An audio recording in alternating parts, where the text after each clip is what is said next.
ओम सूर्याय नमः। रविवार का दिन सूर्य देवता को समर्पित है। इस दिन सूर्य देवता की पूजा करनी चाहिए। सूर्य की कृपा पाने के लिए रविवार का दिन सबसे उत्तम माना गया है। इस दिन उनके मंत्रों का जाप और सूर्योदय के समय अर्घ्य देना चाहिए। सूर्य प्रत्यक्ष देवता हैं, जिनका दर्शन पृथ्वी पर कहीं भी रहते हुए किया जा सकता है। सूर्य देव अपने भक्तों के सभी कष्टों को दूर करने वाले हैं।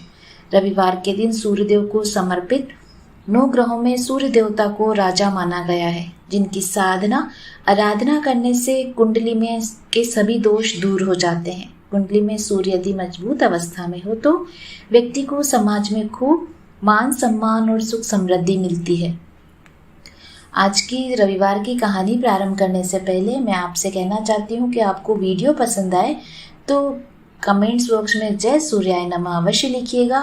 लाइक एंड सब्सक्राइब अवश्य कीजिएगा।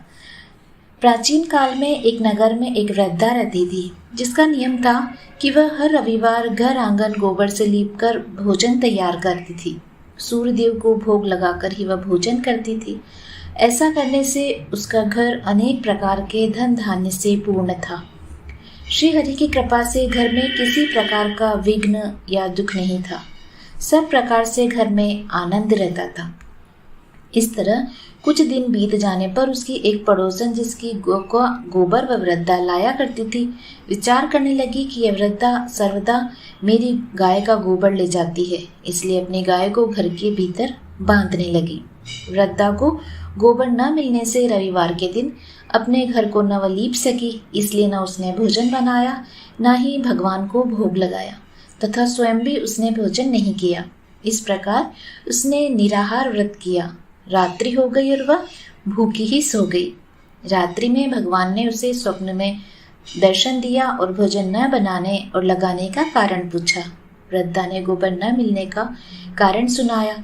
तब भगवान ने कहा कि माता, हम तुमको ऐसी गाय देते हैं जिससे सभी इच्छाएं पूर्ण होती है, क्योंकि तुम हमेशा रविवार को गाय के गोबर से लीपकर मेरा भोग लगाकर खुद भोजन करती हो। इससे मैं खुश होकर तुमको वरदान देता हूँ। निर्धन को धन और बांझ स्त्रियों को पुत्र देकर दुखों को दूर करता हूँ। अंत समय में मोक्ष देता हूँ।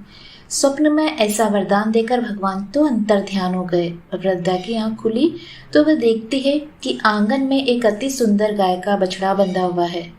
गाय और बछड़े को देखकर वह अति प्रसन्न हुई। उसको घर के बाहर बांध दिया और वहीं उसने खाने को चारा डाल दिया। जब उसकी पड़ोसन वृद्धा के घर बाहर गाय के बछड़े और गाय को देखा तो द्वेष के कारण उसका हृदय जल उठा। उसने देखा कि गाय ने सोने का गोबर दिया है। वो उस गाय का गोबर ले गई और अपनी गाय का गोबर उसकी जगह रख गई। वह नित्य प्रति ऐसा ही करती रही। सीधी सादी वृद्धा को इसकी खबर नहीं होने दी। तब सर्वव्यापी ईश्वर ने सोचा कि चालाक पड़ोसन के कर्म से वृद्धा ठगी जा रही है, तो ईश्वर ने संध्या के समय अपनी माया से बड़े जोर की आंधी चला दी। वृद्धा ने आंधी के भय से अपनी गौ को भीतर बांध दिया।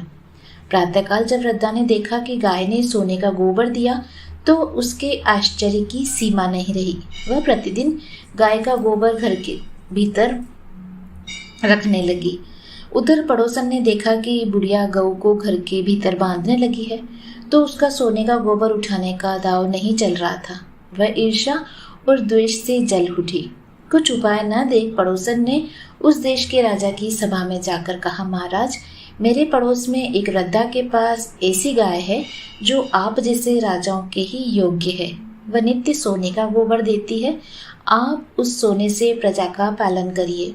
वह वृद्धा इतने सोने का क्या करेगी? राजा ने यह बात सुनकर अपने दूतों को वृद्धा के घर से गऊ लाने की आज्ञा दी।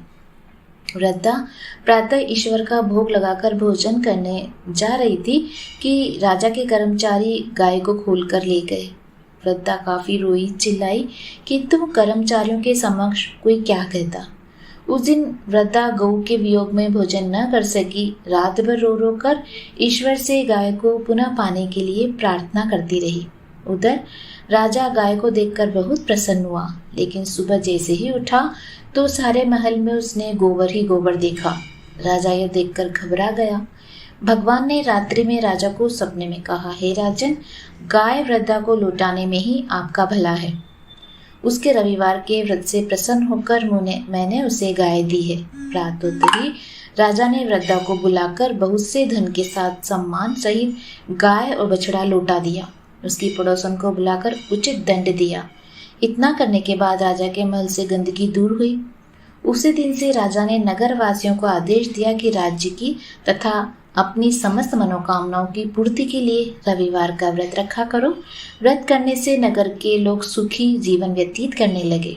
कोई भी बीमारी तथा प्रकृति का प्रकोप उस नगर पर नहीं होता था और सारी प्रजा सुख से रहने लगी।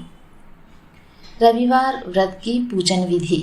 रविवार का व्रत कम से कम 12 अवश्य रखना चाहिए। हालांकि यदि संभव हो तो पूरे साल भी रख सकते हैं। सूर्य को जल देने के बाद भगवान सूर्य के बीज मंत्र की कम से कम 5 माला का जाप करना चाहिए।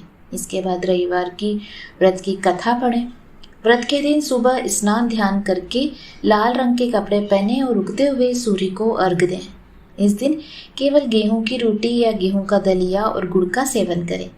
ऐसा करते हुए जब आपके व्रत का संकल्प पूरा हो जाए तो कम से कम 2 ब्राह्मणों को आदर के साथ भोजन कराएं और अपने सामर्थ्य के अनुसार सूर्य से संबंधित दान और दक्षिणा दें। उम्मीद है आपको आज की कहानी पसंद आई होगी।